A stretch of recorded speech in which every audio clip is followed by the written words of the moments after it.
সমুদ্র মন্থনের সময় দুই ধরনের রত্ন লাভ করা হয়েছিল। প্রথম হলাহল, যার প্রভাব থেকে এই সমস্ত সংসারের জীবের প্রাণ বাঁচানোর জন্য মহাদেব তাকে নিজের কণ্ঠে ধারণ করে নিয়েছিলেন। আর দ্বিতীয় অমৃত, যেটা কিঞ্চিত পরিমাণ মাত্রায় পাওয়া গেছিল। কখনো কখনো জীবনে এমন কোনো বস্তু যা আপনি প্রয়োজনের থেকেও অনেক বেশি মাত্রায় ভোগের জন্য লাভ করে থাকেন, তা আপনার জন্য বিষ প্রমাণিত হতে পারে। যেমন জল, প্রয়োজনের থেকে অনেক বেশি মাত্রায় যদি এই জল আসে তাহলে আপনার প্রাণ কাটতে পারে। কিন্তু পরিশ্রমের পরে এক পাত্র শীতল জল দ্বারা আপনি যদি স্নান করে নেন তাহলে তা আপনার শরীরের জন্য অমৃত হবে। পরিশ্রম করার পরে যদি আপনার শরীর এক পাত্র খাবার লাভ করে তাহলে তা আপনার শরীরের জন্য অমৃত। কিন্তু যদি কোনো পরিশ্রম না করেই আপনি দিনরাত শুধুই খাবার গ্রহণ করতে থাকেন তাহলে আপনার কাছে তা বিষ সমান। বিষ এবং অমৃত গ্রহণ করাটা আপনার উপরে নির্ভর করছে। কোনো বস্তু আপনার পক্ষে বিষও হতে পারে, আবার অমৃতও হতে পারে। নির্ভর করছে যে আপনি সেটা কিভাবে ব্যবহার করছেন, কতটা মাত্রায় ব্যবহার করছেন।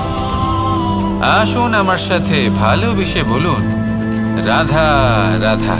হয়তো আপনার মনে কখনো এই প্রশ্ন আসতে পারে যে ইমারত কেন নির্মাণ করা হয়, কেন উৎসব পালন করা হয়, কেন মানুষ নিজেদের জন্মদিন পালন করেন, কেন দোল, বিজয়া দশমী, রাখি, দীপাবলির মতো উৎসব পালন করা হয়।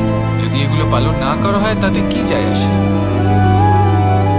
যদি এই দোল উৎসব পালন না করা হয় তাহলে কি এই সংসার ভুলে যাবে যে নারায়ণের প্রতি ভক্তির কারণে ভক্ত প্রহ্লাদকে অগ্নি স্পর্শও করতে পারেনি? যদি বিজয়া দশমী পালন না করা হয় তাহলে কি এই সংসার ভুলে যাবে যে এই দিনে শ্রীরাম রাবণকে বধ করেছিলেন?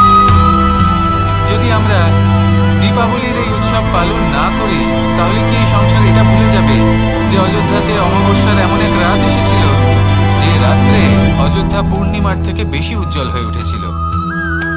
যদি এই রাখি উৎসব পালন না করা হয় তাহলে কি এই সংসারের ভাই এবং বোনেরা একে অপরের প্রতি ভালোবাসা কি সেটা ভুলে যাবেন? বিষয়টা ভুলে যাওয়ার নয়, বিষয়টা হলো মনে রাখা।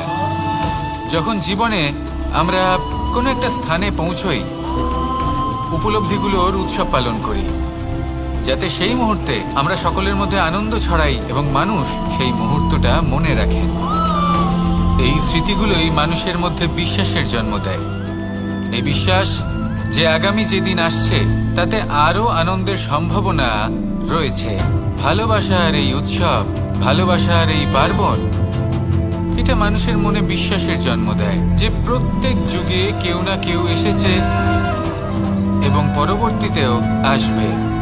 তাহলে আসুন আমরা ডুবে যাই আমার লীলার এই প্রেম যাত্রায় এবং ভালোবাসার এমন একটা উৎসব পালন করা যাক যা এই সংসার যুগ যুগ পর্যন্ত মনে রাখবে। তাহলে আসুন আর আমার সাথে ভালোবেসে বলুন, রাধা রাধা। প্রেমের পরিভাষা আসলে কি? ভিন্ন ভিন্ন ধরনের ব্যক্তি, ভিন্ন ভিন্ন ধরনের প্রেমী আলোচক বিভিন্ন ধরনের পরিভাষা প্রদান করেন এই প্রেম নিয়ে। কিন্তু প্রত্যেকের মনেই কখনো কখনো এই প্রশ্ন এসেছে, এই ভালোবাসা আসলে কি? নিজের প্রিয়তমকে জয় করাই কি প্রেম? চার হাত এক হয়ে যাবার নামই কি প্রেম? নিজের আবেগ ব্যক্ত করাই কি ভালোবাসা?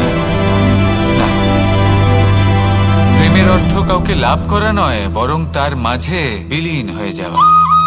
যদি কারোর হাত ধরে থাকি তাহলে আজীবন তার সাথে পথ চলা হলো প্রেম। প্রেম শুধুমাত্র সেটা নয় যা প্রেমী আর প্রেমিকার কেশদামে মালা বেঁধে দেয়। মাতা পিতার জন্য দিনরাত পরিশ্রম করা, নিজের পরিবারের জন্য দিনরাত পরিশ্রম করা, সেটাও প্রেম। নিজের বন্ধুদের জন্য, আপনজনের জন্য সবকিছু উজাড় করে দেওয়ার নাম হলো ভালোবাসা। নিজের মাতৃজন্ম লাভ করে, সেটা হয় সে ভোগ করে বা তার জন্য তার ভোগান্তি হয়। আর এটা নির্ভর করছে আপনার কর্মের ওপরে। কি কর্ম করেছেন আপনি সেই ধনকে লাভ করার জন্য? যদি আপনি সৎ পথে চলেন, নিষ্ঠা ভরে আপনি কর্ম করে থাকেন এবং তার ফলে আপনি ধন অর্জন করে থাকেন, তাহলে আপনার আগামী প্রজন্ম সেটা ভোগ করবে, সেটা প্রয়োগ করবে নিজের বিকাশের জন্য। কিন্তু যদি আপনি কুকর্ম করে থাকেন, কোনো রকম ছলনা করে থাকেন এই ধন লাভ করার জন্য, তাহলে 100% আপনার আগামী প্রজন্মকে এর জন্য ভুগতেই হবে। তাহলে আপনি কি চাইবেন, যে আপনার আগামী প্রজন্ম সুখ ভোগ করবে, নাকি আপনার কুকর্মের পরিণাম ভোগ করবে?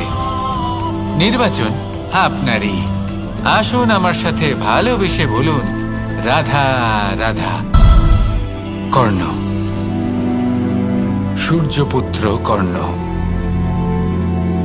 স্বয়ং সূর্যের পুত্র, দেবী কুন্তির প্রথম পুত্র। সেই কর্ণ যার একটি বাণ আমার রথকে, সেই রথ যার ওপর মহাবলী অর্জুন বিরাজমান ছিলেন, যার পতাকায় স্বয়ং হনুমান ছিলেন, সেই রথকে তার একটি বাণ ধসিয়ে দিতে পেরেছিল। দৈব কবচ কুণ্ডলধারী কর্ণ, সেই কর্ণ যুদ্ধক্ষেত্রে নিজের সমাপ্তির সম্মুখীন হলেন। কারণ কি ছিল? নির্বাচন। দুর্যোধনের সাথে বন্ধুত্ব রাখার জন্য, তার অনুচিত কর্মে কোনোদিন কোনো প্রতিবাদ করেননি, তাকে সঙ্গ দিয়েছেন এই নির্বাচন। যখন দ্রৌপদীর বস্ত্রহরণ হচ্ছিল, তখন তাকে বাধা দেওয়ার বদলে নীরব থাকার নির্বাচন, তার বিরোধিতা কখনো না করার নির্বাচন, এই নির্বাচনই কারণ হয়ে দাঁড়ালো কর্ণের পতনে।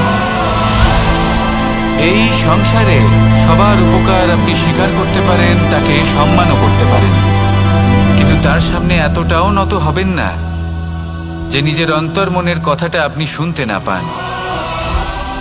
নির্বাচন যদি ধর্মসঙ্গত হয়, তবেই তা শুভ হয়। আসুন আমার সাথে ভালোবেসে বলুন, রাধা রাধা। ভীষ্ম, একটা মহান নাম, দেবী গঙ্গার সুপুত্র। স্বয়ং বৃহস্পতি এবং পরশুরাম ছিলেন ওনার শিক্ষাগুরু। অত্যন্ত মহান যোদ্ধা ছিলেন, কিন্তু এই মহান যোদ্ধা ইনি ইতিহাসে আজ পর্যন্ত সেই সম্মান পেলেন না যার উনি যোগ্য ছিলেন। কারণ নির্বাচন। রাজসিংহাসনের সেবা করার প্রতিজ্ঞা নিয়েছিলেন উনি। এবার রাজসিংহাসনে যেই বসুক না কেন, তার সেবা করা, তার প্রত্যেক আদেশ পালন করা, এটাই ছিল ওনার প্রতিজ্ঞা। তা সেই ব্যক্তি উচিত হোক বা অনুচিত, সে উচিত পথে চলুক। ভালোবেসে বলুন, রাধা রাধা। যদি কোনো সিংহ বানরের মতো গাছে চড়তে চেষ্টা করে, তাহলে কি হবে? একটা মাছ যদি মাটিতে হাঁটতে চেষ্টা করে, তাহলে কি হবে? তারা বিফলই হবে। কিন্তু এরকম কেন হয়? তার কারণ হলো প্রকৃতির রচনা কিছুটা এরকম। এখানে প্রত্যেকটি ব্যক্তিকে, প্রত্যেকটি প্রাণীকে আলাদা আলাদা গুণের অধিকারী করা হয়েছে এবং সকলকে একটা সীমাও প্রদান করা হয়েছে। এবার এই যে বৃক্ষ, পশু, পাখি, এদের মধ্যে সেই ক্ষমতাই নেই যে এরা নিজেদের যাচাই করতে পারবে, নিজেদের সীমাগুলো বুঝতে পারবে, নিজেদের সদ্গুণগুলো চিনতে পারবে। এরা সেটা করতে পারবে না। কিন্তু মানুষ তো আলাদা। মানুষের কাছে সেই বিশেষ শক্তি আছে যে তারা পূর্ণরূপে নিজেদের যাচাই করতে পারবে, নিজেকে পূর্ণরূপে বুঝতে পারবে, নিজের দোষ, নিজের অপগুণ, নিজের সদ্গুণ, নিজেদের সীমাগুলো তারা বুঝতে পারবে। আর এটা অত্যন্ত গুরুত্বপূর্ণ। কথায় আছে যে যদি সাফল্য লাভ করতে হয়, তাহলে নিজেকে যাচাই করে নিতে হবে। তাই নিজেকে যাচাই করুন, নিজের সাথে পরিচিত হয়ে যান এবং জীবনে কর্ম করতে থাকুন। সাফল্যের শিখরে অবশ্যই পৌঁছে যাবেন। আর ওখানে যদি যান, তাহলে এই মন প্রসন্ন হয়ে অবশ্যই বলবে, রাধা রাধা। বনের মধ্যে যদি আপনি কোনো বিষাক্ত সাপ দেখেন, তাহলে কি করবেন? আপনি তখনই তার থেকে দূরে পালাতে চেষ্টা করবেন। আর এটা কেন করবেন? নিজের রক্ষার্থে। এই কথা আমি নয় মেনে নিলাম, কিন্তু নিজের জীবনে এটা করেন না কেন? আপনি যেখানেই যান, যে স্থানেই যান না কেন, প্রত্যেক সময় প্রত্যেক মুহূর্তে এমন বিষাক্ত সাপ আপনি অবশ্যই খুঁজে পাবেন। আর সেই সাপ নয় যাদের আপনি বনে খুঁজে পাবেন, এরা হলো সেই সাপ যা আপনাকে পাপ করতে বাধ্য করবে। আপনার অন্তরের বাসনা, ক্রোধ, অহংকার, লোভ, ঈর্ষা এদের বৃদ্ধি ঘটাবে। দেখুন, বনের এই সাপ আপনাকে একবার ছেড়ে দিতেও পারে, ছোবল নাও মারতে পারে, কিন্তু এই যে পাপরূপী সাপ আছে তা অবশ্যই ছোবল মারবে। কর্ম যদি করেন তাহলে অবশ্যই ফল পাবেন। সেই জন্য যখনই কোথাও যাবেন, যদি এমন কাউকে দেখেন, যদি এমন কিছু দেখেন যে আপনাকে পাপ করতে বাধ্য করছে, তাহলে সেই মুহূর্তে সেখান থেকে পালিয়ে যান। যেমন বনের সাপ দেখে আপনি পালাতে থাকেন। সৎকর্মের রক্ষা অত্যন্ত আবশ্যক। আসুন আর আমার সাথে ভালোবেসে বলুন, রাধা রাধা। মনুষ্য জীবনের সব থেকে বেশি গুরুত্বপূর্ণ বিষয় হলো মনের একাগ্রতা। এই সংসারের যে কটি মহান কার্য সম্পাদন হয়েছে তা হলো মনের এই একাগ্রতার একমাত্র ফল। আপনি অবশ্যই দেখে থাকবেন, অনেক ছোট বড় নদী যা বয়ে চলে তাদের সামনে একটা বাঁধ নির্মাণ করা হয় সেই সব নদীর জল সঞ্চয় করতে। বাঁধ হয়ে গেলে প্রয়োজন মতো বা মনের ইচ্ছে মতো তাকে ব্যবহার করা সম্ভব। এবার এটাই আমাদের মনের সাথেও সম্ভব। আমাদের মনের একাগ্রতা আজকের দিনে দাঁড়িয়ে বিভিন্ন ধরনের বিকার, ক্রীড়া এবং ভোগের মধ্যে ভাগ হয়ে গেছে। একে একত্রিত করতে হবে, একটা বাঁধ নির্মাণ করতে হবে, কর্মের বাঁধ। আপনাকে শুধু এটাই করতে হবে, যেটা উচিত কর্ম সেটাই করুন, যেটা অনুচিত কর্ম সেটা করা থেকে নিজেকে বিরত রাখুন। ব্যাস, এই কাজটাই আপনি করতে থাকুন, করতে থাকুন। মনের মধ্যে একাগ্রতার বাঁধ নির্মাণ করুন। আর একবার যদি তা নির্মাণ হয়ে যায়, তাহলে যখন চাইবেন, যেখানে চাইবেন, যতটা চাইবেন একাগ্রতা প্রয়োগ করতে পারবেন। আর একবার যদি আপনি এটা শিখে যান, তাহলে এই সংসারকে বদলে ফেলার মতো কাজ আপনি করতে পারবেন, সমাজকে শোধরাবার মতো কাজ করতে পারবেন। তাহলে এই মনকে একাগ্র করুন আর আমার সাথে ভালোবেসে বলুন, রাধা রাধা। আমরা সবাই ফল খাই, কিন্তু আমাদের সেই ফলই প্রিয় হয় যে পরিপক্ক হয়ে ওঠে, যেটা নম্র হয়, আর যে ফল অনেক বেশি মিষ্টি আর সুস্বাদু হয়ে থাকে, যাদের রঙে বাহার দেখা যায়। সেইভাবে জীবনে আমরা নানান মানুষের সাথে পরিচিত হই, কিন্তু সেই মানুষই আমাদের মন ছুঁয়ে যায় যারা বিনম্র স্বভাবের, যাদের বাণী খুব মধুর, যাদের অন্তরে আত্মবিশ্বাসের একটা তেজ, একটা রং দেখা যায়। এবার এমন ব্যক্তি আমরা কি করে হব? ঠিক সেইভাবেই যেমন একটা ফল রোদ, বর্ষা, শীত, বায়ু এই সকল সংকটময় পরিস্থিতির সম্মুখীন হয়ে পরিপক্ক হয়ে ওঠে, সেইভাবেই মানুষ সংকটময় পরিস্থিতির সম্মুখীন হয়ে পরিপক্ক হয়ে ওঠেন। যদি এই সংকটের সম্মুখীন হন তাহলে অভিজ্ঞ হবেন, আর এই অভিজ্ঞতাই শিক্ষা দিয়ে যাবে। এই অভিজ্ঞতা আমাদের শিখিয়ে দেয় যে আমাদের বিনম্র থাকতে হবে। অহংকার করে কোনো লাভ নেই। মধুর বাণীর যে কি মূল্য তা আমরা শিখতে পারি। এই অভিজ্ঞতাই আমাদের বুঝিয়ে দেয় যে উচিত অনুচিত কোনটা, আমাদের দৃষ্টিভঙ্গি তৈরি করে, আর এই দৃষ্টিভঙ্গি দ্বারা আত্মবিশ্বাস জাগ্রত হয়। সেই জন্য জীবনে কখনো বিপদ থেকে দূরে পালাবেন না, সেগুলোর সম্মুখীন হন, অভিজ্ঞতা লাভ করুন, তার থেকে শিক্ষা লাভ করুন, এইভাবেই পরিপক্ক হবেন। আসুন আমার সাথে ভালোবেসে বলুন, রাধা রাধা। ধন সঞ্চয় করা সম্ভব, আর সেই জন্য ধন সব থেকে বেশি মূল্যবান সম্পত্তি নয়।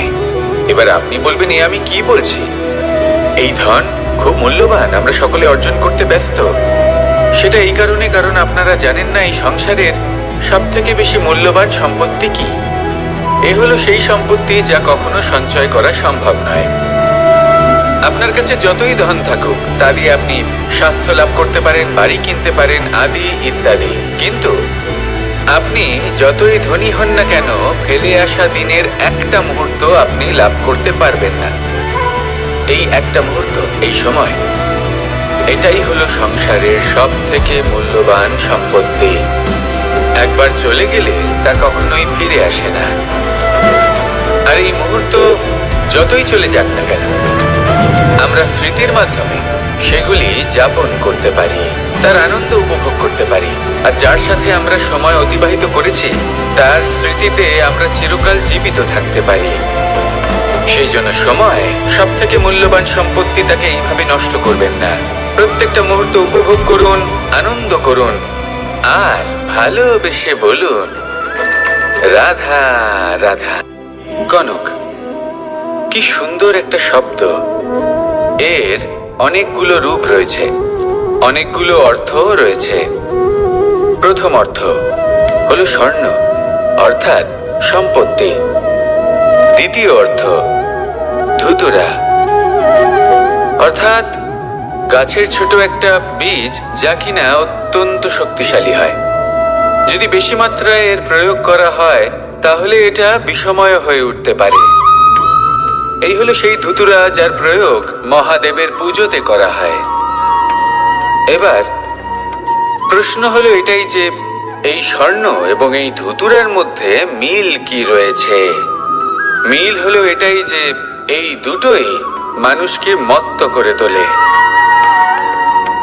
ধুতুরা মানুষকে তখন মত্ত করে যখন তাকে সেবন করা হয়, কিন্তু স্বর্ণ, ধন, সম্পত্তি, মানুষ এটা যতটাই অর্জন করে নেয় সেটাই যথেষ্ট।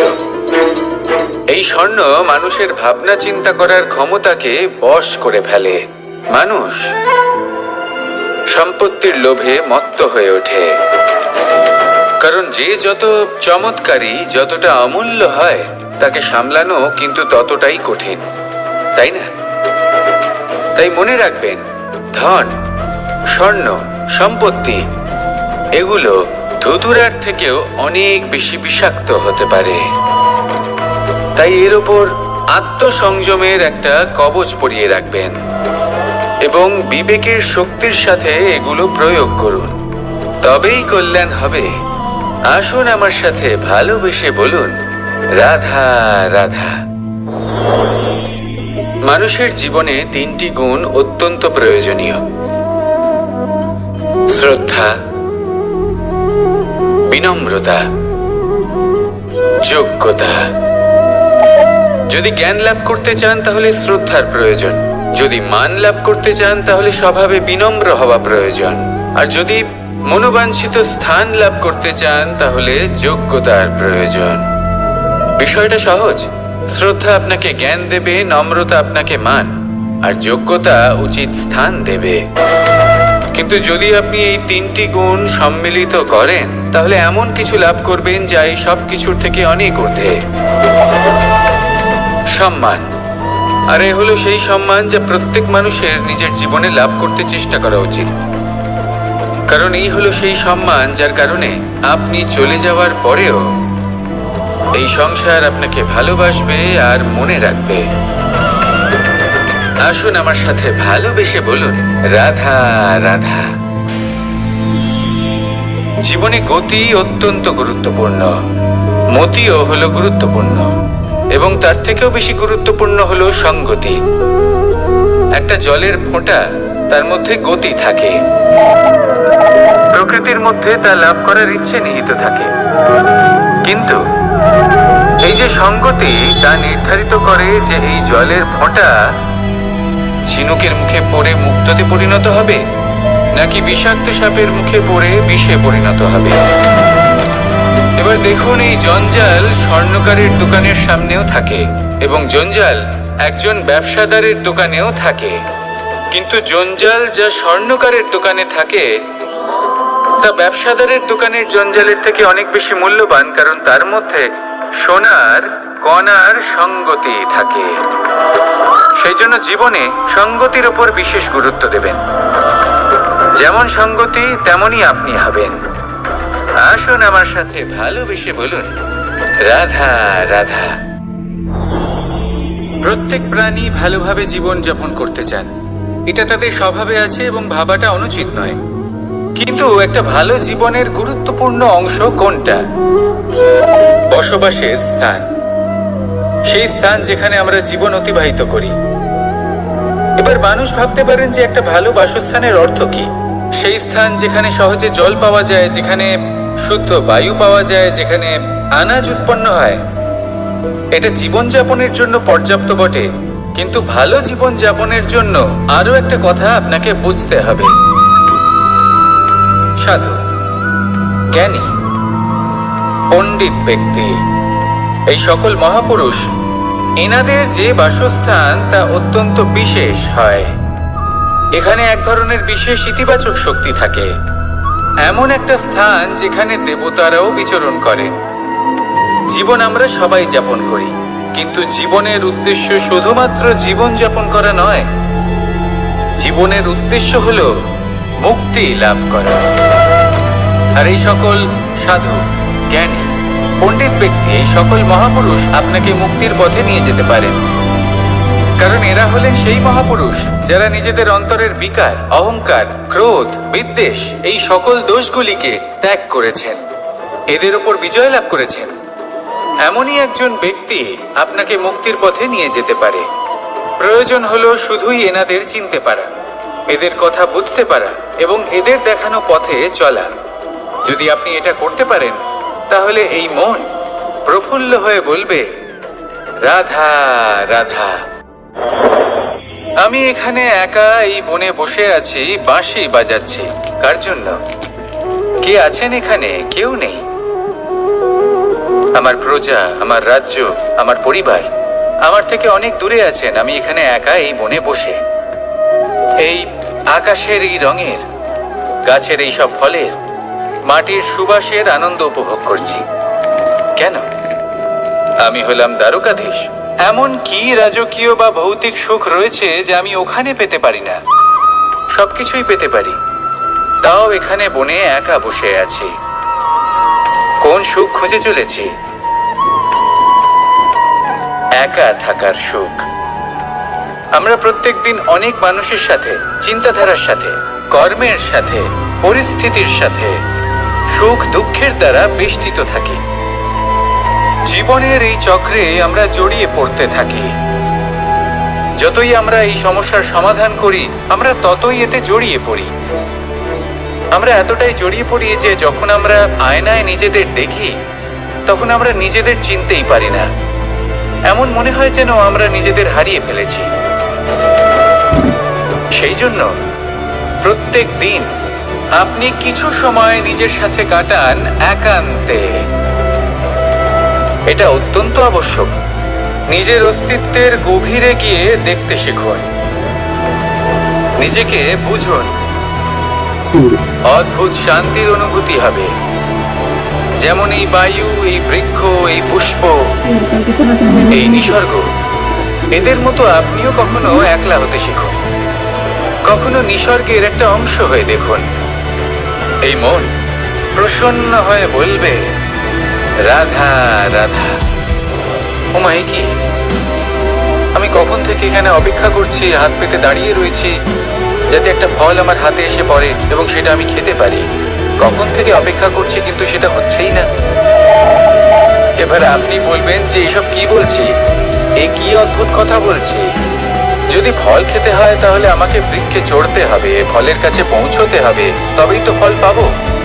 এবারে এটা অত্যন্ত সহজ ব্যাপার, কিন্তু এই বিষয়টা আপনি নিজের জীবনের প্রসঙ্গে ভেবে দেখুন। লক্ষ্য কোথায় আছে আপনি জানেন, সেই লক্ষ্যে পৌঁছানোর পথ কি সেটাও আপনি জানেন, সেই পথে চলার ক্ষমতাও আপনার রয়েছে, কিন্তু তাও আপনি নিজের লক্ষ্য লাভ করতে পারছেন না। কেন? কারণ আপনি অপেক্ষা করছেন যে লক্ষ্য আপনার সামনে চলে আসবে, কিন্তু তা হয় না। লক্ষ্য সে যাই হোক না কেন, ধন হোক, প্রেম হোক, কোনো সম্মান হোক বা মোক্ষ হোক, যদি আপনি তার দিকে অগ্রসর না হন, তাহলে ফল প্রাপ্তি অসম্ভব ব্যাপার, তা কোনোদিনই হবে না। সেই জন্য আপনার চোখের সামনে আপনি যদি নিজের লক্ষ্যকে দেখতে পান, তাহলে উঠুন এবং সেই দিকে অগ্রসর হতে শুরু করুন। নিজের অন্তরের সকল অশুভ গুণ দূর করুন, অলসতা ত্যাগ করুন, অজ্ঞানতা ত্যাগ করে দিন এবং চলতে থাকুন। অবশ্যই মনোবাঞ্ছিত ফল লাভ করতে পারবেন। মনে রাখবেন, চলতে থাকলে তবেই লক্ষ্য প্রাপ্তি হবে। অপেক্ষার দ্বারা শুধুমাত্র মৃত্যু লাভ হবে। আসুন আমার সাথে ভালোবেসে বলুন, রাধা রাধা। আমি দ্বারকাধীশ এবং আমার সভাতে বিভিন্ন সময় বিভিন্ন ধরনের মানুষ আসেন, নিজেদের দাবি নিয়ে, নিজেদের ইচ্ছে নিয়ে। কখনো কেউ ভোজন চান, আবার কখনো কেউ ওষুধ, কখনো কেউ বস্তু চান, কেউ আবার চান বস্ত্র।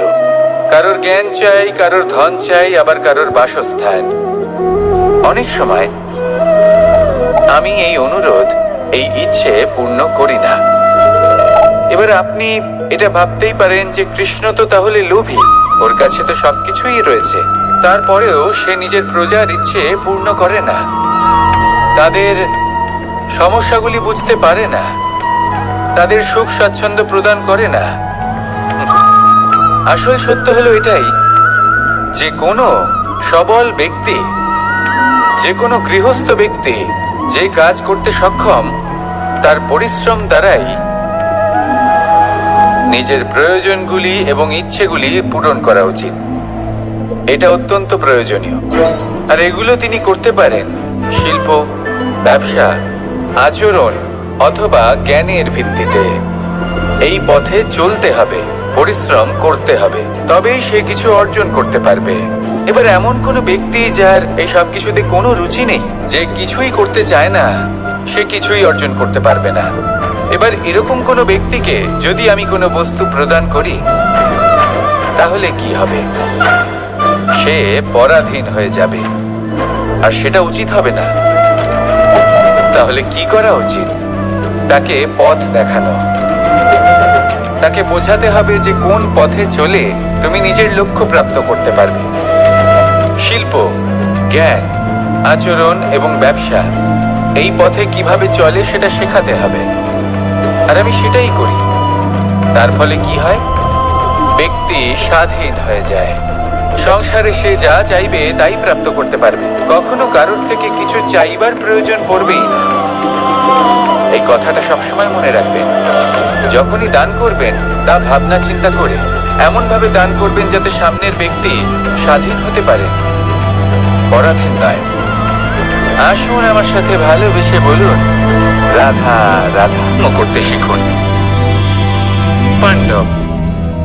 পাণ্ডবরা বন থেকে এসেছিলেন। ওনাদের কাছে না কোনো ধন ছিল, না কোনো সম্পদ, না বিদ্যা। নিজের পরিশ্রমের দ্বারা ওনারা বিদ্যা অর্জন করেছিলেন, আর তার দ্বারাই সম্পদ অর্জন করলেন আর ধনও অর্জন করলেন। এই পাণ্ডব ছিলেন অত্যন্ত কুশল এবং শক্তিশালী। যুধিষ্ঠির নিজের পরিশ্রম দ্বারা এমন জ্ঞান অর্জন করেছিলেন যে এই সংসার ওনাকে ধর্মরাজ যুধিষ্ঠির অভিহিত করেছিল। দেখতে গেলে পাণ্ডবদের কাছে সবকিছুই ছিল, কিন্তু যখন বিষয় এলো আরো ধন লাভ করার, তখন যুধিষ্ঠির, যিনি পাণ্ডবদের মধ্যে জ্যেষ্ঠ, তিনি সকল পাণ্ডবদের সাথে দ্যুতক্রীড়ায় অংশগ্রহণ করে ফেললেন। এর ফলে না শুধু ধনলক্ষ্মী, ধর্মলক্ষ্মী, বিবেক লক্ষ্মীকেও হারালেন, আর শুধু তাই নয়, নিজের গৃহলক্ষ্মী দ্রৌপদীকেও হারিয়ে ফেললেন। এর কারণ কি? ভুলে গেলেন খুব সহজ একটা কথা। এই সংসারে সম্মান এবং সাফল্য দুটোই পরিশ্রমের দ্বারা লাভ করতে হয়, কিন্তু দ্রুতক্রীড়ার এই খেলা আমাদের ভাগ্যের উপর নির্ভরশীল। এই সংসারে দুটি পথ রয়েছে। একটা পথ যেখানে কর্ম এবং পরিশ্রমের দ্বারা আপনি নিজের পথ নিজেই রচনা করতে পারবেন, আর দ্বিতীয় পথ হলো যেখানে এই ভাগ্য এক মুহূর্তে আপনাকে শিখরেও পৌঁছে দিতে পারে, আবার ধূলিসাৎ করে দিতে পারে। আপনি কোন পথ বাছবেন সেই চয়ন আপনারই। আসুন আর আমার সাথে ভালোবেসে বলুন রাধা রাধা। কোনো এক সময়ের ঘটনা এটা। মা এবং বাবা হাটে গিয়েছিলেন। তখন আমি আর দাদা গিয়েছিলাম গরু চড়াতে। আমরা বাড়ি ফিরে এলাম, আর মা সেই সময় একটা কাজ করতেন। যখনই হাটে যেতেন দরজা তালা বন্ধ করে যেতেন। উনি খুব ভালো করে জানতেন যে যদি ওনার এই মাখন চোর সঠিক সময়ে পৌঁছে যায়, তাহলে এক ফোঁটাও মাখন আর অবশিষ্ট থাকবে না। এবার ঘটনা কিছুটা এরকম হলো যে মা আর বাবা মাঝে মাঝে হাটে যেতেন, তাই মাঝে মাঝেই দরজা তালা বন্ধ করতে হতো। যখন মা আর বাবা ফিরে এলেন, তখন বাবা ভুলে গিয়েছিলেন যে এই চাবির গোছা থেকে ঠিক কোন চাবিটা দরজার তালা খোলার জন্য উপযোগী। উনি চেষ্টা করতে শুরু করে দিলেন। একটার পর একটা চাবি দিয়ে উনি চেষ্টা করতে থাকলেন, কিন্তু সেই দরজার তালা তো খুলতেই চাইছিল না। ওনার মাথা থেকে ঘাম পড়তে শুরু করলো। তখন মা বললেন যে তালা ভেঙে দেওয়া যাক। মা চলে গেলেন, আর বাবা বললেন না না দাঁড়াও, আর কিছু চাবি বাকি আছে, এটা হয়তো খুলতে পারবো। মা হাতুড়ি নিয়ে চলে এলেন সেই তালা ভাঙার জন্য, আর তখনই বাবা শেষ চাবিটা প্রয়োগ করলেন আর দরজার তালা খুলে গেল। যদি উনি চেষ্টা না করতেন তাহলে এই তালাটাও ভেঙে যেত আর চাবিটাও নষ্ট হয়ে যেত, ঠিক কিনা? এবার এই ঘটনাটা আমি দেখেছিলাম, আর আমার মনে হলো যে কখনো কখনো এই চাবির গোছার মধ্যে থেকে শেষ চাবিটাও কিন্তু জীবনের দরজা খুলে দিতে পারে। সেজন্য আপনি যদি জীবনে সাফল্য লাভ করতে চেষ্টা করেন, নিজের লক্ষ্যে পৌঁছতে চান, তাহলে হার মানবেন না। হয়তো দেখবেন আপনার পরবর্তী প্রচেষ্টা বা এই অন্তিম প্রচেষ্টা আপনাকে সাফল্যের পথে নিয়ে গেল। তাই নিরন্তর প্রচেষ্টা করতে থাকুন, জীবনে সাফল্য লাভ করুন। যজ্ঞের আগুনকে শুভ বলে মনে করা হয়, আর সেখানেই চিতার আগুনকে অশুভ মনে করা হয়। এমনটা কেন হয়? এখানে বিষয়টা হলো লক্ষ্য, বিচার এবং সঙ্গের। যখন আমরা যজ্ঞ করি তখন আমাদের লক্ষ্য কি হয়? পরিবেশকে আরো পবিত্র করে তোলা, ইতিবাচক করে তোলা। আমাদের লক্ষ্য শুভ হয়। তারপরে আসে বিচার। এই পরিস্থিতিতে সেই বিচার হলো অগ্নি। স্ফুলিঙ্গ থেকে তীব্র আকার ধারণ করে সমস্ত কাঠকে পুড়িয়ে দেয় এবং সুগন্ধ ছড়িয়ে দেয়। অর্থাৎ যদি আপনার লক্ষ্য শুভ হয় তাহলে তার নিজেই শুভ বিচারধারাকে আমন্ত্রণ জানায়। এই শুভ বিচার তখনই আসবে যখন আপনার সংকল্প শুভ হবে। অন্যদিকে হলো চিতার আগুন। এর লক্ষ্য কি? একটা দেহকে পরধামে পৌঁছে দেওয়া। সবার শেষে সবকিছু আপনার উপরে নির্ভরশীল যে আপনি কোনটা চয়ন করতে চান। আপনার লক্ষ্য যদি শুভ হয় তাহলে আপনার বিচার এবং সঙ্গতি আর তার পরিণাম সবই শুভ হবে। আসুন আর আমার সাথে ভালোবেসে বলুন, রাধা রাধা। এই সংসারের প্রত্যেক বস্তুর, প্রত্যেক পরিস্থিতির, প্রত্যেক আবেগের দুটি দিক আছে। এর মধ্যে পার্থক্য করা সম্ভব শুধুমাত্র দৃষ্টিভঙ্গির দ্বারা। যদি কোনো ব্যক্তি পর্বত শিখরে দাঁড়িয়ে থাকেন তাহলে উনি এটাই দেখতে পাবেন যে এই জলের ধারা সমুদ্রের দিকে বয়ে চলেছে। আরেক ব্যক্তি যিনি সমুদ্রের কাছে দাঁড়িয়ে আছেন তার এটাই মনে হবে যে এই জলের ধারা সমুদ্রের দিকে আসছে। এখানে বিষয়টা হলো দৃষ্টিভঙ্গির, আর এটাই সময়ের সাথেও হয়ে থাকে। অনেক সময় মানুষ চিন্তিত হয়ে পড়েন, ত্রস্ত হয়ে পড়েন যে তার কাছে হয়তো খুব কম সময় আছে, তাতে তিনি অনেক কিছুই করতে পারবেন না, আর একটু সময় থাকলে খুব ভালো হতো। তিনি এইভাবেও ভাবতে পারেন যে অল্প হলেও সময় বাকি তো রয়েছে, অর্থাৎ যা অবশিষ্ট আছে তাকে সংরক্ষণও করা সম্ভব, তাতে জীবন যাপনও করা সম্ভব। আর এটা নির্ভর করছে আপনার উপর। তাই দৃষ্টিভঙ্গি ইতিবাচক রাখুন। জীবনে দুই ধরনের আবেগ রয়েছে যার কোনো মূল্য নেই। আমার কথার অর্থ এটা নয় যে এদের কোনো গুরুত্ব নেই। গুরুত্ব যথেষ্টই রয়েছে, শুধু এদের জন্য আপনাকে কোনো মূল্য দিতে হয় না। প্রথম আবেগ হলো আনন্দ, প্রসন্নতা। এটা আপনি যে কোনো জায়গায় খুঁজে পেতে পারেন যদি আপনি খুঁজে পেতে চান।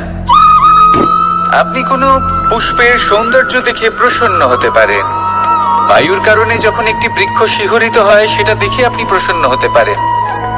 একটা ছোট্ট শিশুর কলরব শুনেও আপনি প্রসন্ন হতে পারেন।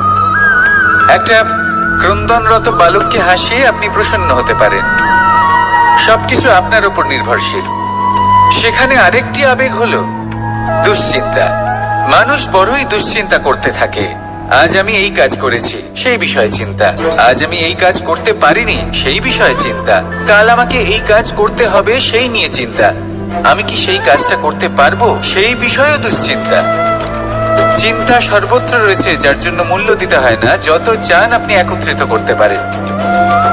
একটা গুরুত্বপূর্ণ কথা মনে রাখবেন, প্রসন্নতা জীবনের একটা নতুন সূত্রপাত। সেখানে দুশ্চিন্তা হলো জীবনের চিতার সমান। এবার এই দুটি আবেগ হলো মূল্যহীন, দুটোই আপনার সামনে আছে। কোনটা চয়ন করবেন আপনি, দুশ্চিন্তা নাকি প্রসন্নতা? সিদ্ধান্ত আপনারই।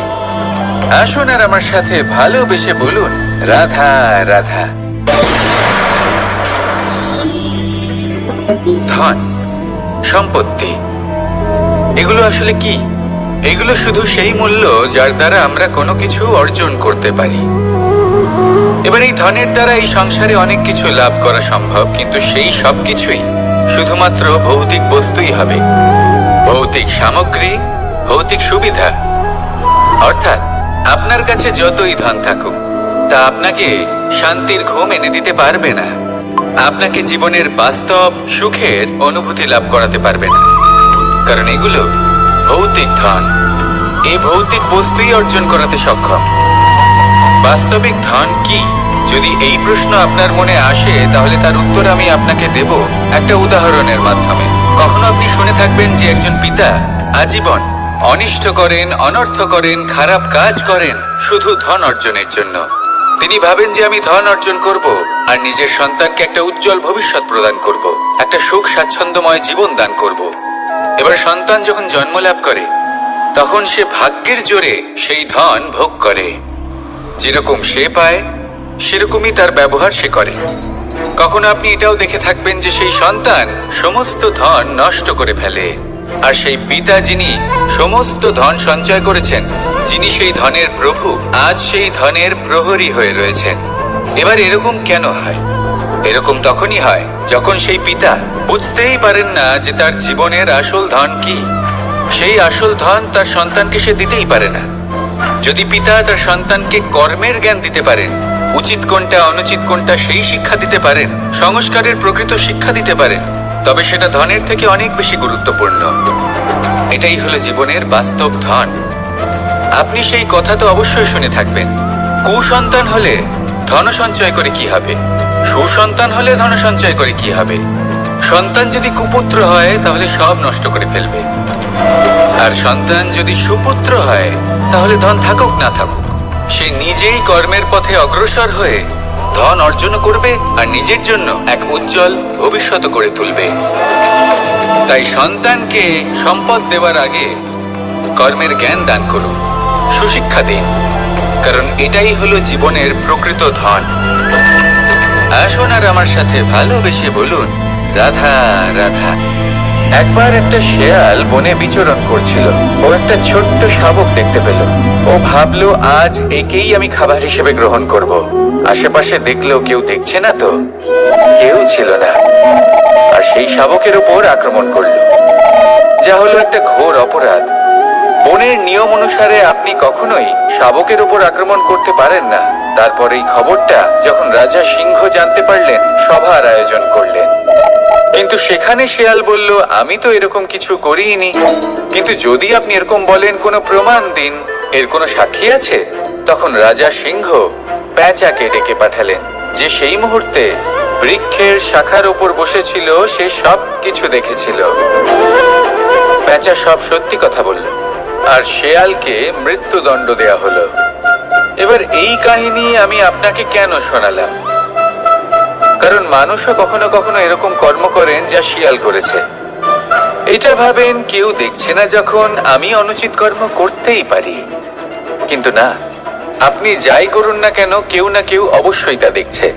কোনো ব্যক্তি না হলেও কোনো প্রাণী, না হলে কোনো যক্ষ বা দেব বা প্রেত। যদি এনারা কেউ না দেখেন, তাহলে ধরিত্রী মাতা দেখেন, যেখানে দাঁড়িয়ে আপনি সেই কর্ম করছেন, তাই না? তাই একটা কথা সবসময় মনে রাখবেন, কে দেখছেন কে দেখছেন না সেই বিষয়ে ভাবা ছেড়ে দিন। এটা খুব সহজ কথা। আপনি যদি উচিত কর্ম করেন, উচিত ফল পাবেন। যদি অনুচিত কর্ম করেন, তাহলে আপনি অনুচিত ফল অবশ্যই পাবেন। সেই জন্য উচিত পথে চলতে থাকুন, উচিত কর্ম করতে থাকুন, আর আমার সাথে ভালোবেসে বলুন, রাধা রাধা।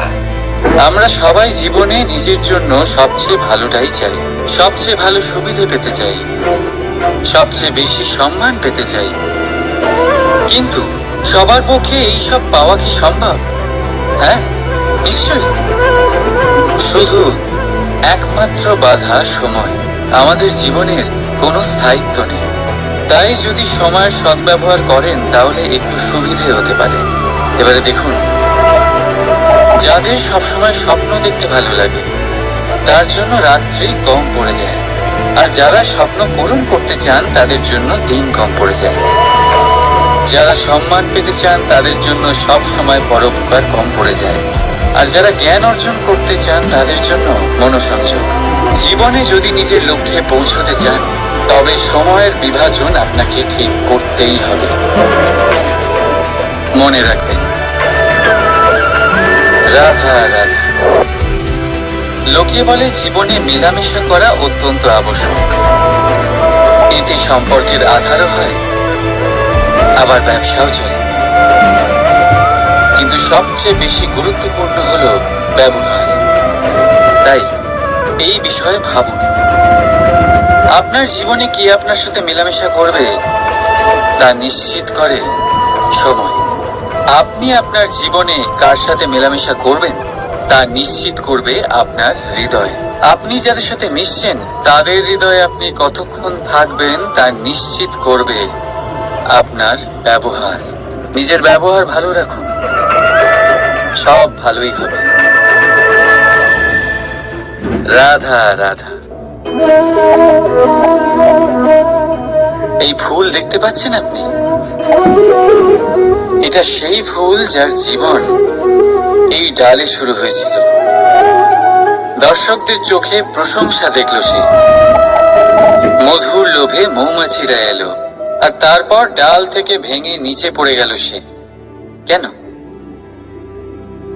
নিয়তি এরকম কেন করলো ভাবুন। কারণ এই ডালেই ফুল হয়ে থাকাটা এই ফুলের জীবনের লক্ষ্য কখনোই ছিল না।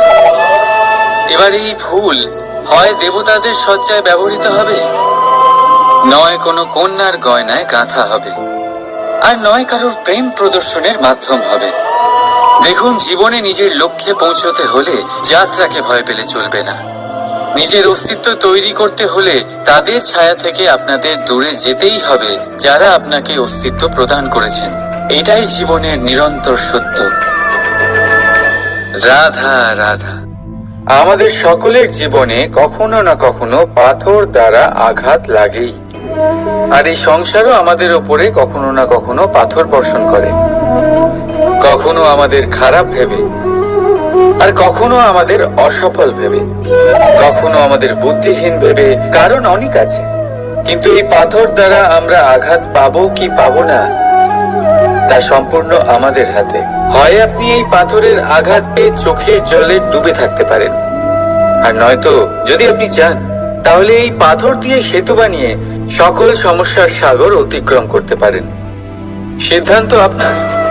এই পাথর এ হলো প্রতীক আমাদের নিন্দার, আমাদের আলোচনার। যে এই আলোচনা নাকারাত্মক ভাবে দেখবে সে শুধুমাত্র কষ্টই পাবে, আর যে এই আলোচনাকে নিজের বিকাশের আধার বানাবে সেই সাফল্যের চূড়ায় পৌঁছবে। তাই মনে রাখবেন, আলোচনা আপনার শত্রু নয়, আপনার সবচেয়ে বড় মিত্র। রাধা রাধা। মিষ্টি জল সবার পছন্দ, কিন্তু নোনতা জল কেউ পছন্দ করে না। এইবার ভাবার বিষয় হলো মুক্তো, যা সমুদ্রের গহ্বরেই তৈরি হয়। নোনতা জলের মধ্যে থেকেই প্রতি মুহূর্তে অন্য প্রাণীদের থেকে বেঁচে নিজের অস্তিত্বকে বাজি রেখে ঝিনুক মুক্ত প্রদান করে থাকে। কখনো ভেবেছেন কেন? কারণ সংকটের সম্মুখীন না হয়ে, চরম পরিস্থিতির সাথে না জড়িয়ে আপনার কখনোই সুপ্রাপ্তি হবে না। তাই নির্ভীক হয়ে সংকটের সম্মুখীন হন, আর আমার সাথে ভালোবেসে বলুন, রাধা রাধা। আমরা সকলেই সময়ের গুরুত্ব বুঝি। সময় আমাদের তৈরি করে, আর সময়ই আমাদের নষ্ট করে দেয়। কখনো ভালো সময় আসে, আর কখনো ভীষণ খারাপ সময় আসে। তবে আশ্চর্যের বিষয় এটাই যে সব জেনেও আমরা সময় নষ্ট করি। মনে রাখবেন, সময় শুধু বয়ে যায়, কখনো ফিরে আসে না। তাই ভালো সময় আসার অপেক্ষায় সময় নষ্ট করবেন না। যাই করবেন আজ, এক্ষুনি, এই মুহূর্তে শুরু করুন। তা সেটা কাউকে আনন্দ দেওয়াই হোক বা নিজেকে বদলানোর চেষ্টা করা হোক, যাই হোক না কেন, বিলম্ব করবেন না, কারণ সময় শুধুমাত্র তাকেই সঙ্গ দেয় যে সর্বদা সময়কে সম্মান করে। রাধা রাধা। কথায় আছে সবকিছু সীমা থাকে, মুশকিলের, কষ্টের, সংকটের, অন্ধকারের। যার কোনো সীমা নেই তা হলো কেবলমাত্র কঠোর পরিশ্রমের। আপনি নিশ্চয়ই দেখেছেন, রাত্রি যতই অন্ধকারময় তারারা পরিশ্রম করে তার সাথে লড়তে থাকে, আর অবশেষে সকাল হয়েই যায়। ঝড়ে পাখিদের বাসা ছিন্ন বিচ্ছিন্ন হয়ে যায়, কিন্তু পাখিরা নিজের পরিশ্রম দ্বারা তা আবার বানিয়ে নেয়। কারণ যা সীমিত তাকে অসীমের কাছে হারতে হয়, আর পরিশ্রম অসীম। রাধা রাধা। প্রবাহিত নদী কত সুন্দর হয়, বলিষ্ঠ হয়, যেদিক দিয়ে বয়ে যায় সেখানে এক নতুন জীবন প্রদান করে, ধরণীকে উর্বর করে, আকাল দূরে রাখে। আর হয়তো এই জন্যই নদীকে মায়ের মতো পুজো করা হয়। কিন্তু আপনি কি কখনো ভেবে দেখেছেন যে নদীর জন্ম কি করে হয়? এ কি শুরু থেকেই এমন বিশাল আর খরস্রোতা হয়?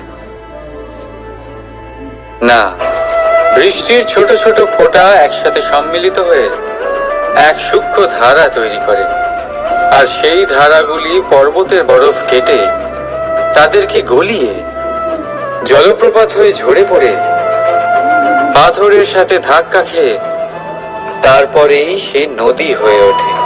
ঠিক সেইভাবেই এত সহজে কেউ মহান হয়ে ওঠে না।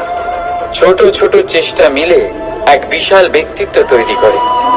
তাই জীবনে সর্বদাই চেষ্টা করতে থাকুন, অস্তিত্ব নিজে থেকেই প্রকাশ পাবে।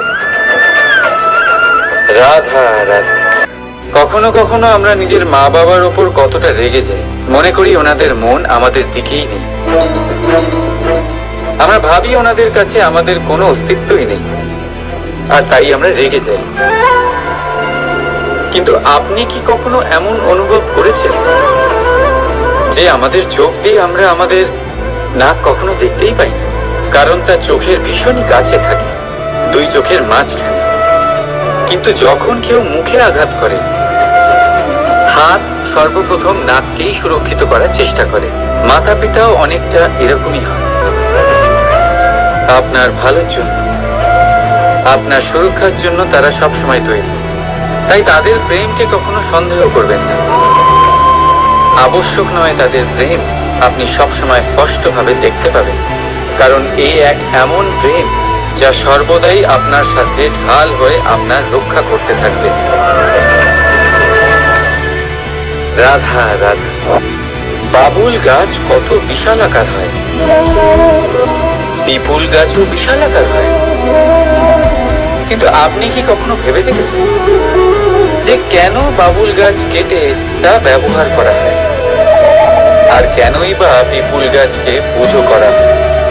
এই জন্যই, কারণ পিপুল গাছ তার নিচে বসে থাকা পথিককে ছায়া প্রদান করে, নিজের ডালে অসংখ্য পাখিদের আশ্রয় দিয়ে থাকে। যদি আপনি সম্মান পেতে চান তবে পিপুল গাছের মতোই হতে হবে। কিছু দিতে শিখুন, আনন্দ, সুখ, শীতলতা দান করতে শিখুন। আর কাঁটার মতন কাউকে কখনো কষ্ট দেবেন না। সম্মান স্বয়ং হেঁটে আপনার কাছে আসবে। আর মন প্রসন্ন হয়ে বলবে, রাধা রাধা। শক্তি অর্জন করা এতটা কঠিন নয় যতটা শক্তি লাভ করার পরে সেই শক্তি সামলানো কঠিন হয়। কারণ যেই মানুষ শক্তি লাভ করে তার মনে গর্ববোধ জন্মায়, জন্মায় অহংকার, জন্মায় জেদ। তাই শক্তি প্রাপ্ত করার সাথে বিনম্র থাকাও অত্যন্ত আবশ্যক। আর এটা আমাদের শেখা উচিত বৃক্ষের থেকে। বৃক্ষ যা আমাদের ফল দেয়, বৃক্ষ যা যত ফল দেয় ততটাই ঝুঁকে যায়। আমরা পাথর মারি ওই বৃক্ষের থেকে ফল প্রাপ্ত করার জন্য।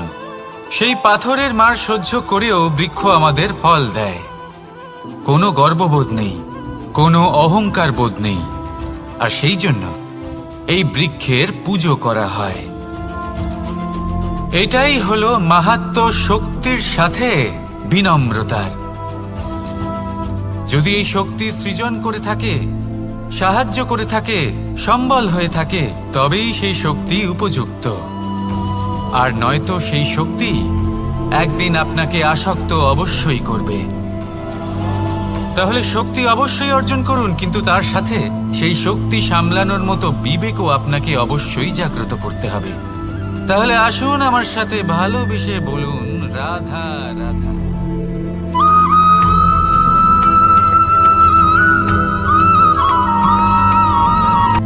কথায় আছে, অন্ধকারে প্রদীপ প্রজ্বলিত করলে চতুর্দিক আলোকিত হয়।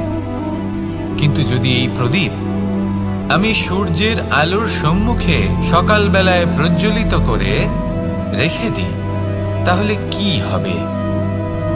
আপনি বলবেন যে এটা করে তো কোনো লাভই হলো না। সূর্যের প্রকাশের সামনে এই প্রদীপ আসলে কিছুই নয়। এবার এই চিন্তা ভাবনা প্রত্যেক দিন করতে হবে, আর একটা অমূল্য শিক্ষা পেতে হবে।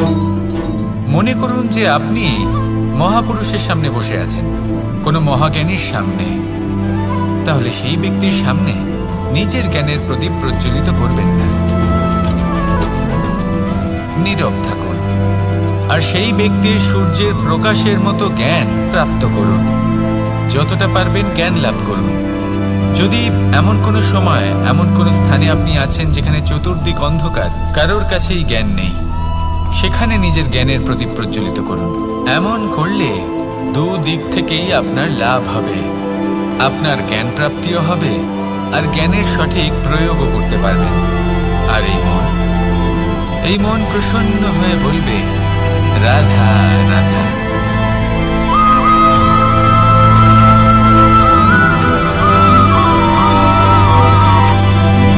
এই সংসারে আমরা প্রকাশ কোথা থেকে পাই? এর উত্তর বড়ই সরল। ভোরে যখন সূর্যোদয় হয়, তখন প্রকাশের কিরণ আমাদের ঘরে এসে পৌঁছয়। এইভাবেই আমরা প্রকাশ লাভ করি। এবার এই প্রকাশের আলোতেই আমরা সারাদিনের কাজ সম্পন্ন করি। সন্ধে হয়ে যায়, সূর্যাস্ত হয়ে যায়, আর আমাদের ঘর যাতে অন্ধকার না হয় তার জন্য আমরা একটা প্রদীপ প্রজ্বলিত করি। এটাই ঘটে আমাদের জীবনেও। এবার প্রবাহমান আয়ুর সাথে আমরা আমাদের অন্তরে যদি একটা প্রদীপ প্রজ্বলিত করে নিই, তাহলে বিষয়টাই অন্যরকম হবে। এবার আপনি বলবেন, কোন প্রকাশের কথা বলছি যে আমাদের অন্তরে জাগ্রত করা সম্ভব? আমাদের আত্মার মাঝে প্রেমের প্রকাশ জাগ্রত করার কথা বলছি। কারণ আমাদের এই জীবন, এও হলো দিনের আলোর মতো। আজ প্রকাশ আছে, কিন্তু কোনোদিন অবশ্যই অস্ত হবে। কিন্তু অস্ত হবার আগে যদি আমরা আমাদের আত্মার মাঝে প্রেমের এই প্রকাশ উজ্জ্বলিত করে নিই, তাহলে আমাদের সন্ধ্যাকালও আমরা আনন্দে এবং প্রেমে যাপন করব। তাহলে আসুন আর আমার সাথে ভালোবেসে বলুন, রাধা রাধা।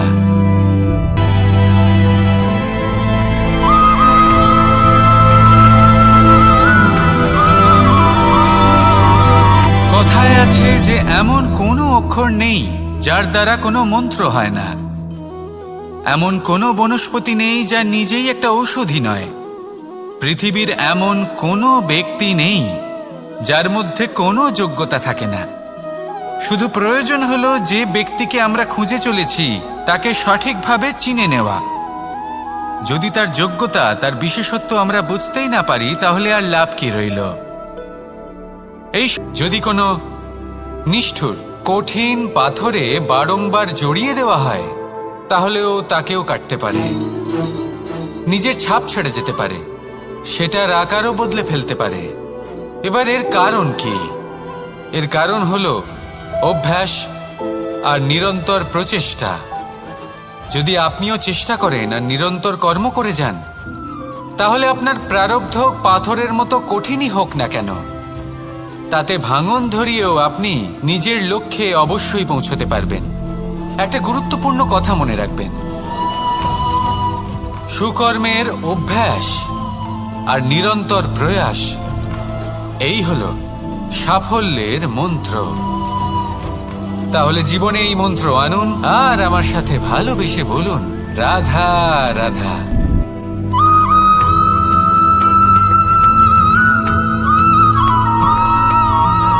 এই সংসারে কোনো বস্তু হোক বা ব্যক্তি হোক, তার একার গুরুত্ব কিন্তু খুব বেশি নয়। একটা উদাহরণ হিসেবে বৃষ্টির ফোঁটাকে ভেবে দেখুন। যদি একটি বৃষ্টির ফোঁটা হয় তাহলে তার খুব বেশি গুরুত্ব থাকে না, কিন্তু যখন সহস্র বৃষ্টির ফোঁটা মেঘের মধ্যে দিয়ে ঝরে পড়ে তখন সেটা বর্ষার রূপ ধারণ করে। সেই বর্ষা যা এই প্রকৃতিকে শান্ত করে। সেইভাবেই পাথরের ছোট টুকরো তার খুব বেশি গুরুত্ব থাকে না, কিন্তু যখন অসংখ্য পাথরের টুকরো একত্রিত হয় তখন তা পর্বতের আকার ধারণ করে। সেইভাবেই কিছু মানুষ যখন একত্রিত হন তখন তৈরি হয় পরিবার, কিছু পরিবার যখন একত্রিত হয় তখন তৈরি হয় সমাজ, যখন অনেক সংখ্যক সমাজ একত্রিত হয় তখন তৈরি হয় রাজ্য। এবার এই রাজ্যের সবথেকে গুরুত্বপূর্ণ ব্যক্তি হতে পারেন রাজা, কিন্তু তাও সেই রাজা একা কিছু করতে পারেন না। যুদ্ধ লড়ার সময় তারও নিজের সৈন্যদলকে প্রয়োজন পড়ে। কিন্তু এই সংসারে এমন একজন ব্যক্তি আছেন যিনি একাই সব কাজ করতে থাকেন, এবং সেই ব্যক্তি হলেন মা। আমাদের জীবনে একজন পিতার ভূমিকা কিন্তু নিঃসন্দেহে অমূল্য, কিন্তু আমাদের সকলের জীবনে যে ভূমিকা একজন মায়ের তা অন্য কারোর থাকে না। একজন মা একাই সন্তানকে বড় করতে পারেন, সংস্কারী করে তুলতে পারেন, তার জন্য পরিশ্রম করেন। আর এত কিছু কাজ করার পরেও তার কাজের জন্য তিনি প্রশংসা অবশ্য পান না। উল্টে যদি সেই সন্তান অনুচিত পথে চালিত হয়, অনুচিত কর্ম করে, তখন সেই মাকেই অপবাদের পাত্র হয়ে উঠতে হয়। আমাদের জীবনে মায়ের যোগদান কতটা সেটা বুঝুন। আপনাকে বড় করে তোলার জন্য উনি কতটা পরিশ্রম করেছেন সেটা বুঝুন। আজ থেকে, এখন থেকে, এই মুহূর্ত থেকে মাকে সম্মান করতে শিখুন। যখন সময় পাবেন, যখন সুযোগ হবে, তখন তার প্রশংসা করুন, ওনারও ভালো লাগবে। আর মায়ের এই মমতার জন্য, তার এই ভূমিকার জন্য আসুন সবাই মিলে আমরা তাকে প্রণাম করি, আর সকলে মিলে ভালোবেসে বলি, রাধা রাধা।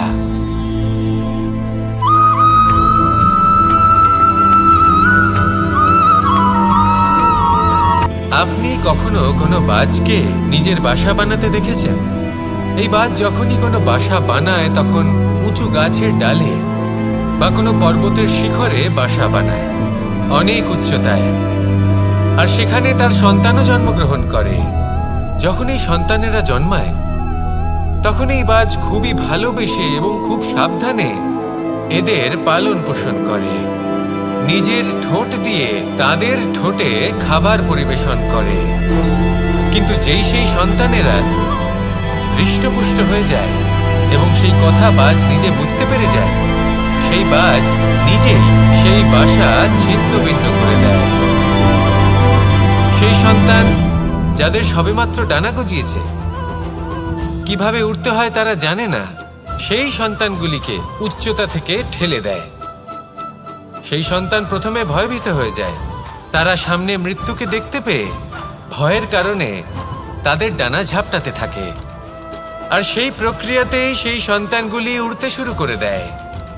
এবার এই ঘটনায় আমরা কি শিক্ষা পেতে পারি? এটাই, যদি আপনি মাতা পিতা হন তাহলে নিজের সন্তানকে অবশ্যই স্নেহ করুন, কিন্তু তাদেরকে নিজের আঁচলের তলায় বেঁধে রাখবেন না।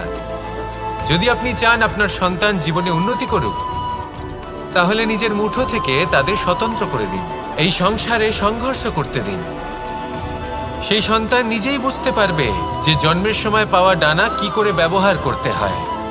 আর আপনার চোখের সামনে আপনার সন্তান এই আকাশে উড়তে থাকবে। তাহলে আসুন আমার সাথে ভালোবেসে বলুন, রাধা রাধা।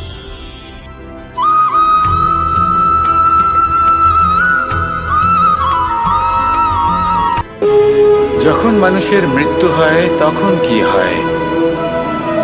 অনেক সংখ্যক মানুষ শোক পালন করতে চলে আসেন। যে ব্যক্তি মৃত্যু লাভ করেছেন তার অনেক বস্তু থাকে যেগুলো তার প্রিয়, যেগুলো তিনি ব্যবহার করেছেন। তার শয্যা, তার বস্ত্র, তার আভূষণ সবকিছু তার থেকে বিচ্ছিন্ন করা হয় এবং খালি হাতে তাকে শ্মশানের উদ্দেশ্যে রওনা করা হয়। আমি আপনাকে এই প্রশ্ন করতে চাই, আপনি এই সংসারে কি অর্জন করেছেন? ধন সম্পত্তি, বস্ত্র, আভূষণ, এই সব কিছু যে আপনি অর্জন করেছেন, আপনার মৃত্যুর পরে তা আপনার থেকে দূর হয়ে যাবে। এর উত্তর হলো একটাই, আপনার কর্ম। শুধু সেটাই আছে যা একান্ত আপনার, আর শুধু সেটাই এই সংসার থেকে চলে যাওয়ার পরেও সংসারেই জীবিত থাকবে। যদি আপনি দুষ্কর্ম করেন তাহলে এই সংসার আপনাকে একটি অনুচিত উদাহরণ হিসেবে মনে রাখবে যে এই ব্যক্তি খুব পাপী ছিল, অনুচিত কর্ম করতেন। যে পথে তিনি চলেছেন সেই পথে কারোর চলা উচিত নয়। সেখানেই যদি আপনি সৎকর্ম করেন তাহলে সংসার চিরকাল এটাই বলবে যে খুব ভালো মানুষ ছিলেন, সবাইকে ভালোবাসতেন, সবাইকে সাহায্য করতেন, আমার খুব প্রিয় মানুষ ছিলেন। এটাই হল শ্রেষ্ঠ কর্ম। সেই জন্য জীবনে শুধুমাত্র ধন সম্পত্তি, আভূষণ এই সব অর্জন করতে গিয়ে নিজের মনোনিবেশ করবেন না। শ্রেষ্ঠ কর্ম করুন। সংসার থেকে চলে যাওয়ার পরেও এই কর্মই এই সংসারে আপনাকে জীবিত রাখবে।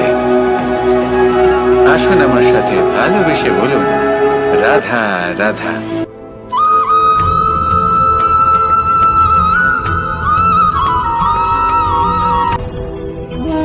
ভোজন। এবার ভোজন সংগ্রহ করার জন্য মানুষ কি না করেন, সব সময় চেষ্টা করতে থাকেন। ফসল উৎপাদনের জন্য অনেক পরিশ্রম করতে থাকেন, কিন্তু অনেক সময় অনেক পরিশ্রম করার পরেও ফসল ভালো উৎপাদন হয় না। এর কারণ কি? কারণ হলো এটাই যে আপনি পরিশ্রম হয়তো অনেক করেছেন, কিন্তু আপনার নজর তো সেই বীজের দিকে ছিলই না যা আপনি রোপণ করেছেন। সেই জন্য সব সময় কোনো বীজ রোপণ করার আগে তাকে পরখ করে দেখুন, তা অত্যন্ত আবশ্যক। আর সেইভাবেই যখনই কোনো কর্মের প্রশ্ন আসে তাহলে সেখানে শুধুমাত্র পরিশ্রম যথেষ্ট নয়। সেই কাজের প্রতি আপনার কর্তব্য কি, আপনার উদ্দেশ্য কি, সেটা জানা হলো অত্যন্ত গুরুত্বপূর্ণ। তাই কর্ম করুন, কিন্তু সেই কর্মের প্রতি আপনার যা উদ্দেশ্য তার মাহাত্ম্য বুঝতে চেষ্টা করুন। তাহলে আসুন আমার সাথে ভালোবেসে বলুন, রাধা রাধা।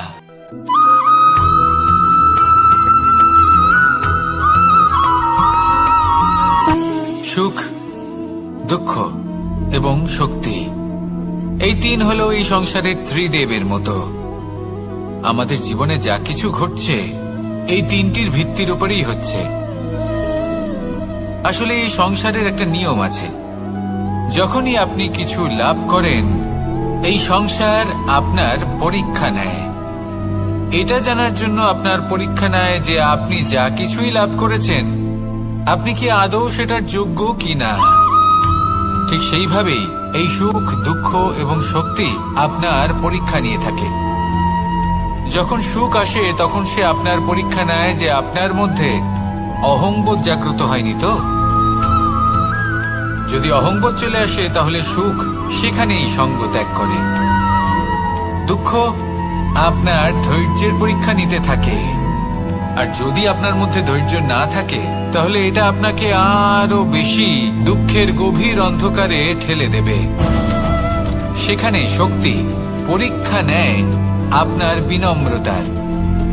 যদি আপনি বিনম্র না হন তাহলে হয় এই শক্তি আপনার সঙ্গ ত্যাগ করবে, নয় এই শক্তি বিনম্রতার অভাবে আপনার পতনের কারণ হতে পারে। এই সংসারে যে কোনো ব্যক্তি যিনি এই পরীক্ষায় উত্তীর্ণ হয়ে থাকেন এই জীবনে তিনি সাফল্য লাভ করেন। আসুন আমার সাথে ভালোবেসে বলুন, রাধা রাধা।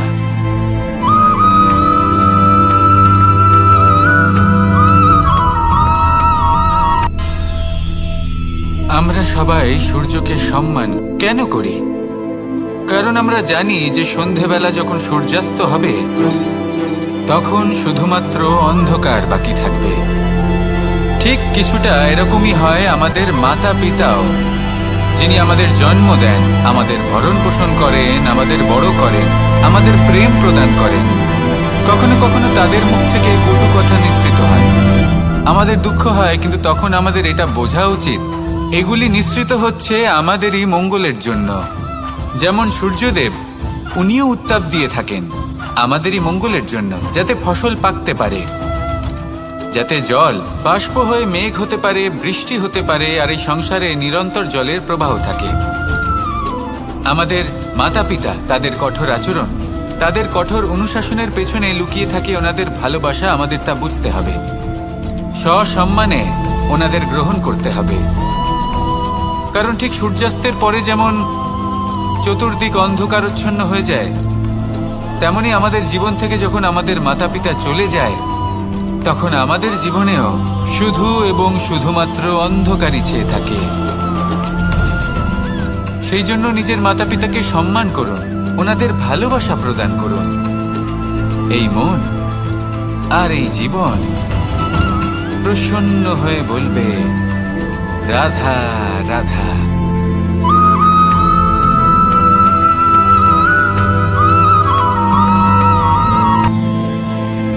মানুষ তার জীবনে দুই ধরনের পরিস্থিতিকে খুব ভয় পায়। এক, কোনো কারণবশত কারোর সামনে নত হওয়া। দুই, কোনো কারণে নিজের চরিত্র থেকে, নিজের মূল্যবোধ থেকে বিচ্যুত হওয়া। এবার কেন হয় এরকম যে কথায় কথায় কারোর সামনে নত হতে হয়? কেন বারংবার নিজের চরিত্র থেকে চ্যুত হতে হয়? এরকম কেন হয়? এটা তখনই হয় যখন আমাদের শিক্ষা এবং মূল্যবোধের অভাব থাকে। যদি মানুষের মধ্যে প্রকৃত শিক্ষা থাকে তাহলে এই সংসারে কোনো সময় এবং কারোর সামনেই নত হওয়ার কোনো প্রয়োজন নেই। যদি মানুষের মধ্যে মূল্যবোধ থাকে তাহলে তাকে নিজের মূল্যবোধ বা চরিত্র থেকে বিচ্যুত হতে হয় না, তা সে যাই হয়ে যাক না কেন। কোনো বালককে যদি জন্ম থেকেই সুশিক্ষার অধিকারী করা হয়, শিক্ষিত করা হয়, মূল্যবোধের অধিকারী করা হয়, তবে সে এই সংসারে এমন কর্ম করবে যাতে সে নিজেকে, নিজের পরিবারকে, সমগ্র সমাজকে গর্বিত করতে পারে। শিক্ষা লাভ করুন, মূল্যবোধ লাভ করুন, এবং আমার সাথে আমাদের সমগ্র সংসার নির্ভরশীল। কারণ এই ভূমি সহ্য ক্ষমতা রাখে, এর সহ্য ক্ষমতা হলো অপরিসীম। সন্তান যতই আঘাত প্রদান করুক না কেন, প্রেম পূর্বক সহ্য করে, আর তার বদলে অমূল্য রত্ন প্রদান করে। সন্তান যদি হাল চালায় তাহলে তার বদলে তাকে অন্ন প্রদান করে। এটাই হলো ধরনী। এবার এর থেকে আমরা কি শিক্ষা পেতে পারি? এটাই যে কারোর জন্য কিছু করা বা কাউকে কিছু দেওয়া মনে কোনো কামনা ছাড়াই। আর এই কথাটা বুঝে যান, যদি কারোর জন্য কামনা না রেখে বা কোনো পাওয়ার আশা না রেখে কারোর জন্য কিছু করেন বা কারোকে কিছু দেন, যদি এটা আপনি শিখতে পারেন তবে আপনি ভালোবাসতে শিখে গেছেন। আর সেই জন্যই এই ধরিত্রীকে মাতা বলা হয়। কারণ মাতা শুধু উনি নন যিনি গর্ভে সন্তানকে ধারণ করেন, মাতা তো উনিও যিনি জীবন বাঁচতে শেখান, যিনি জীবন বাঁচার উদাহরণ প্রদান করেন। তাহলে ধরনীর থেকে এই নিঃস্বার্থ ভাব শিখুন, নিঃস্বার্থ ভালোবাসা শিখুন, আর এই ভালোবাসার সাথেই বলুন, রাধা রাধা।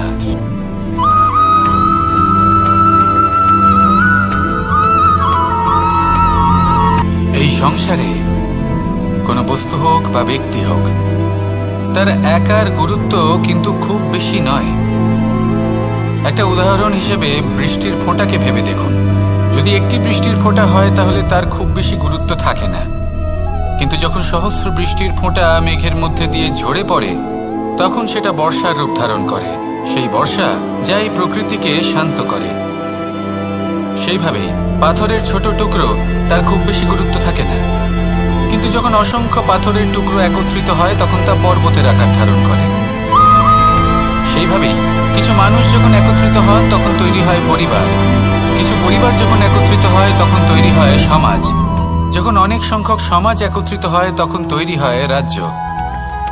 এবার এই রাজ্যের সবথেকে গুরুত্বপূর্ণ ব্যক্তি হতে পারেন রাজা, কিন্তু তাও সেই রাজা একা কিছু করতে পারেন না।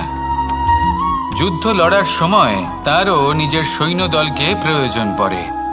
কিন্তু এই সংসারে এমন একজন ব্যক্তি আছেন যিনি একাই সব কাজ করতে থাকেন, এবং সেই ব্যক্তি হলেন মা। আমাদের জীবনে একজন পিতার ভূমিকা কিন্তু নিঃসন্দেহে অমূল্য, কিন্তু আমাদের সকলের জীবনে যে ভূমিকা একজন মায়ের তা অন্য কারোর থাকে না। একজন মা একাই সন্তানকে বড় করতে পারেন, সংস্কারী করে তুলতে পারেন, তার জন্য পরিশ্রম করেন। আর এত কিছু কাজ করার পরেও তার কাজের জন্য তিনি প্রশংসা অবশ্য পান না। উল্টে যদি সেই সন্তান অনুচিত পথে চালিত হয়, অনুচিত কর্ম করে, তখন সেই মাকেই অপবাদের পাত্র হয়ে উঠতে হয়। আমাদের জীবনে মায়ের যোগদান কতটা সেটা বুঝুন। আপনাকে বড় করে তোলার জন্য উনি কতটা পরিশ্রম করেছেন সেটা বুঝুন। আজ থেকে, এখন থেকে, এই মুহূর্ত থেকে মাকে সম্মান করতে শিখুন। যখন সময় পাবেন, যখন সুযোগ হবে, তখন তার প্রশংসা করুন, ওনারও ভালো লাগবে। আর মায়ের এই মমতার জন্য, তার এই ভূমিকার জন্য আসুন সবাই মিলে আমরা তাকে প্রণাম করি, আর সকলে মিলে ভালোবেসে বলি রাধা রাধা।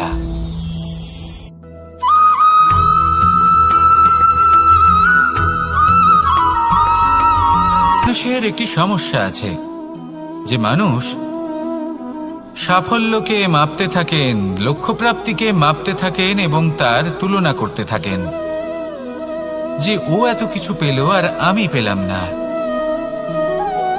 ওর কাছে এত কিছু আছে কিন্তু আমার কাছে নেই।